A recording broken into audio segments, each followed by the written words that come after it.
నమస్తే welcome to yo-yo TV. ఆంధ్రప్రదేశ్లో ఎన్నికల కౌంటింగ్కు సంబంధించి ఏర్పాట్లు వేగంగా సాగుతున్నాయి. కొన్ని గంటల్లో ఎగ్జిట్ పోల్స్ రాబోతున్నాయి. 4న కౌంటింగ్ జరగబోతోంది. అసలు ఏపీలో ఎన్నికల కౌంటింగ్ ప్రక్రియ ఎలా సాగబోతోంది? 175 అసెంబ్లీ నియోజకవర్గాలు, 25 లోక్సభ స్థానాలకు సంబంధించి అసలు కౌంటింగ్ ఎలా చేస్తారు? ఏ దశ ఏ విధంగా ఉంటుంది? దీనిపై అటు రాజకీయ నాయకులకు ఇటు ప్రజలకు అనేక అనుమానాలున్నాయి. కౌంటింగ్ ప్రక్రియను ఏ విధంగా మొదలు పెడతారు? ఏ విధంగా కట్టలు కడతారు? టేబుల్స్ ఏర్పాటు ఎందుకు? రౌండ్స్ అంటే ఏంటి? ఏ నియోజకవర్గాల్లో తొలి ఫలితం రానుంది? ఏ నియోజకవర్గాల్లో లేటుగా రిజల్ట్ రానుంది? ఈ అంశాలను గుర్తించి పూర్తి సమాచారం మీకోసం. ఏపీలో పోలింగ్ ఎంత ఉత్కంఠభరితంగా సాగిందో కౌంటింగ్ కూడా అంతే ఉత్కంఠగా జరగనుంది. అయితే ఈ కౌంటింగ్ 4 దశల్లో జరుగుతోంది. గతం కంటే ఈసారి ఎక్కువ శాతం ఓట్లు నమోదయ్యాయి. ఇక పోస్టల్ బ్యాలెట్ ఓట్లు చూసుకుంటే 2019 ఎన్నికల్లో 2,50,000 లోపు మాత్రమే ఓట్లు నమోదవ్వగా 2024 ఎన్నికల్లో 4,50,000 వరకు పోస్టల్ బ్యాలెట్ ఓట్లు నమోదు.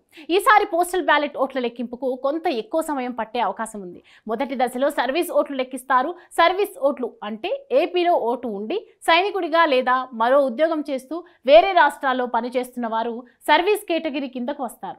సర్వీస్ కేటగిరీ ఉద్యోగులు దాదాపు కౌంటింగ్కు 2 రోజుల ముందు వరకు వాళ్ళ పోస్టల్ బ్యాలెట్ పంపించే అవకాశం ఉంది. కాబట్టి పోస్టల్ బ్యాలెట్ ఓట్ల సంఖ్య 5 లక్షల వరకు చేరే అవకాశం ఉందని ఎన్నికల అధికారులు అంచనా వేస్తున్నారు. ఇక జూన్ 4న 4 గంటలకు సిబ్బంది కౌంటింగ్ కేంద్రాలకు చేరుకుంటారు.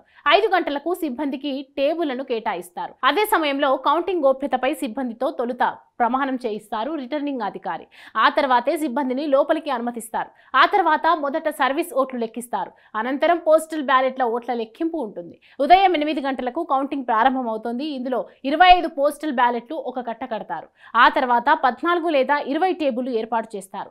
అనంతరం ఒక్కొక్క టేబుల్కు పోస్టల్ బ్యాలెట్ కట్టలను ఇస్తారు. అలా ఒక్కొక్క రౌండ్కు 20 కట్టలు ఇస్తారు. అయితే ఈసారి పోస్టల్ బ్యాలెట్లు ఓట్లు ఎక్కువగా పడ్డాయి కాబట్టి ఈ ఓట్ల లెక్కింపు దాదాపు గంటకు పైగా సమయం పట్టే అవకాశం ఉంది.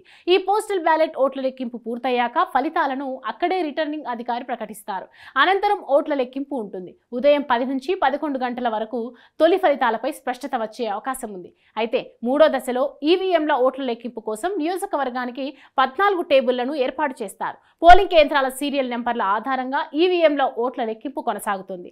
సీరియల్ నెంబర్ 1 నుంచి 14 ఈవీఎంల లెక్కింపుతో ఫస్ట్ రౌండ్ పూర్తవుతుంది. ఆ తర్వాత తొలి రౌండ్లో ఎవరికి ఆధిక్యత వచ్చిందనేది రిటర్నింగ్ అధికారి వెల్లడిస్తారు. ఇక రెండో రౌండ్లో ఈవీఎంలలో నమోదైన ఓట్లు సరిచూసుకున్న తర్వాత వీవీప్యాట్ చీటీల లెక్కింపు ఉంటుంది.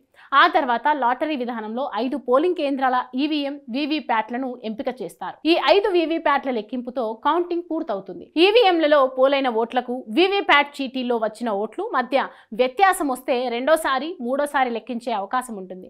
అప్పటికీ తేడా వస్తే వీవీప్యాట్ చీటీల్లో ఓట్లనే పరిగణలోకి తీసుకొని తుది ఫలితాలను ప్రకటిస్తారు. రాష్ట్రంలో ఉన్న 175 అసెంబ్లీ నియోజకవర్గాలకు 25 ఎంపీ స్థానాలకు ఇదే విధంగా కౌంటింగ్ జరగదు. కొన్ని రౌండ్ల తేడా ఉంటుంది. అయితే తొలి ఫలితం పశ్చిమ గోదావరి జిల్లా నర్సాపురం, కృష్ణా జిల్లా పెడన నియోజకవర్గంలో కౌంటింగ్ మొదలైన 3 నుంచి 4 గంటల్లోనే ఫలితం వెలువడే అవకాశం ఉంది. అలాగే చిత్తూరు జిల్లా చంద్రగిరి, విశాఖలోని భీమిలి, పెందుర్తి, గాజువాక, నంద్యాల జిల్లా పాణ్యం నియోజకవర్గాల్లో ఆలస్యంగా ఫలితాలు వెలువడే అవకాశం ఉంది. అయితే మధ్యాహ్నం 2 గంటలకు మిగతా 111 నియోజకవర్గాల్లో ఫలితం రాబోతోందని ఎన్నికల సంఘం చెబుతోంది. సాయంత్రం 4 గంటల కల్లా గెలుపుపై స్పష్టత వస్తోంది.